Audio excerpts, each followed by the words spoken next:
आज Doubtnut app download करें। Doubtnut पर अपने सभी गणित, रसायन विज्ञान, भौतिक विज्ञान और जीव विज्ञान के डाउट्स का करो सफाया।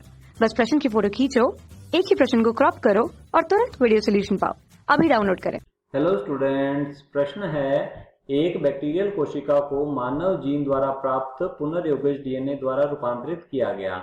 हालांकि रूपांतरित कोशिका द्वारा वांछित प्रोटीन का उत्पादन नहीं किया गया, इसका कारण हो सकता है।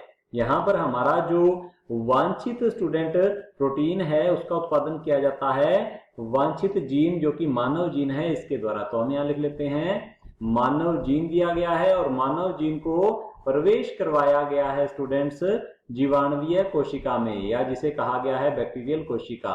तो लिख लेते हैं जीवाणु कोशिका में प्रवेश करवाया गया है, जिससे कि जीवाणु कोशिका जो है यह रूपांतरित हो जाती है। तो हम लिख लेते हैं मानव जीन के प्रवेश करने के पश्चात जीवाणु कोशिका जो है यह रूपांतरित जीवाणु कोशिका कहलाती है। तो लिख लेते हैं रूपांतरित जीवाणु कोशिका। यह रूपांतरित जीवाणु कोशिका जो है इसके अंदर मानव जीन है, परंतु यह रूपांतरित जीवाणु कोशिका जो है मानव प्रोटीन का उत्पादन नहीं कर पाती है। तो लिख लेते हैं मानव प्रोटीन का जो उत्पादन है नहीं होता। ऐसा क्यों हो रहा है ये हमें बताना है। तो चलिए समझ लेते हैं मानव जीन जो है यह क्या होता है।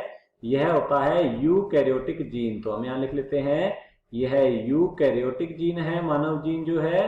तो यूकैरियोटिक जीन जो है ये जटिल जीन होते हैं, ये विभक्त जीन या इन्हें कहा जाता है विपटित जीन। तो लिख लेते हैं विपटित जीन, क्योंकि इनके अंदर एक्सोन और इंट्रोन अर्थात इसकी जो आनुवांशिक सूचना है यह भागों में विभक्त होती है। इसके अंदर दो खंड पाए जाते हैं। ये खंड होते हैं, हम देख लेते हैं स्टूडेंट्स, ये खंड हैं, एक तो होते हैं व्यक्तेक और दूसरे होते हैं अव्यक्तेक। तो हम यहाँ लिख लेते हैं व्यक्तेक और दूसरे हैं अव्यक्तेक। अब व्यक्तेक जैसा कि नाम से स्पष्ट है ये तो व्यक्त होंगे, अर्थात इनके पास आनुवंशिक सूचना होती है और ये व्यक्त होकर प्रोटीन का निर्माण कर सकते हैं, और इन्हें एक्सोन भी कहा जाता है। तो लिख लेते हैं इन्हें व्यक्तेक या एक्सोन कहा जाता है, और अव्यक्तेक जो है इन्हें इंट्रोन कहा जाता है। अब अव्यक्तेक या इंट्रोन जो है इनके पास आनुवंशिक सूचना नहीं होती, अर्थात ये व्यक्त नहीं होते, ये प्रोटीन का निर्माण नहीं करते, ये नॉन कोडिंग प्रकार के डीएनए के खंड होते हैं। तो क्या किया जाता है स्टूडेंट, यूकैरियोटिक जीन जब अभिव्यक्त होगा तो यह अनुलेखन के द्वारा एमआरएनए का निर्माण नहीं करता, क्योंकि इसके पास दोनों ही खंड हैं व्यक्तेक और अव्यक्तेक। तो जो हम कह सकते हैं स्टूडेंट की अनुलेखन के द्वारा क्या होता है एचएनआरएनए का निर्माण होता है, जिसे कहते हैं विषमांगी केंद्र की आरएनए, या इसे कहा जाता है हेट्रोजीनस न्यूक्लियर आरएनए। क्योंकि इसके अंदर एक्सोन और इंट्रोन दोनों ही हैं, तब संसाधन प्रक्रिया होती है जिसे कहा जाता है संबंधन। संबंधन प्रक्रिया में स्प्लाइसियोसोम्स जो एंजाइम होते हैं वे सहायता करते हैं। ये एंजाइम जो है एसएनआरएनए और न्यूक्लियर प्रोटीन जिसे केंद्रकीय प्रोटीन कहा जाता है उसके मिलने से बनते हैं। अब संबंधन प्रक्रिया में इंट्रोन जो है इन्हें निकाल दिया जाता है, और जो एक्सोन है या फिर व्यक्तेक है इन्हें एक निश्चित क्रम में जोड़कर एमआरएनए का निर्माण कर दिया जाता है।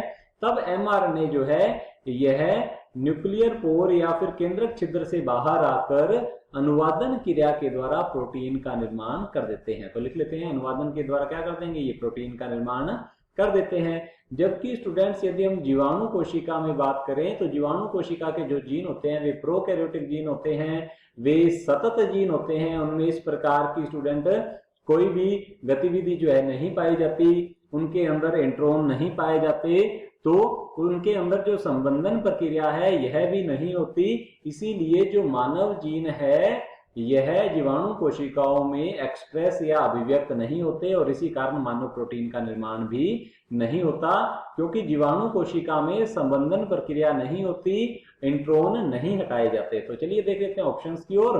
ऑप्शन ए दिया हुआ है हमारे पास यहाँ पर, मानव जीन में इंट्रोन हो सकते हैं जिन्हें बैक्टीरिया द्वारा संसाधित नहीं किया गया हो। तो स्टूडेंट्स हमारा ऑप्शन ए जो है बिल्कुल सही उत्तर है, इंट्रोन को नहीं हटाया जाता और इसी कारण जो है जीन जो है वो अभिव्यक्त नहीं हो पाता है, क्योंकि इंट्रोन बीच में जुड़ा रहेगा, जिससे कि जो प्रोटीन है, प्रोटीन संश्लेषण है उसका नहीं हो पाता अच्छे से।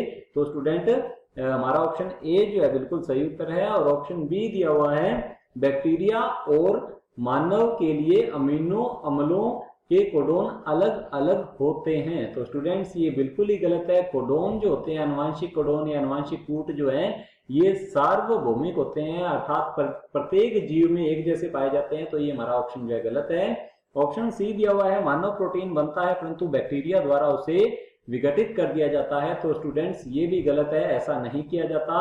और ऑप्शन डी दिया हुआ है उपरोक्त सभी, तो ये भी गलत होगा। ऑप्शन ए जो है बिल्कुल सही उत्तर है। कक्षा 6वीं से 12वीं से लेकर नीट, IIT, JEE वो एडवांस के लेवल तक 1 करोड़ से ज्यादा छात्रों का भरोसा।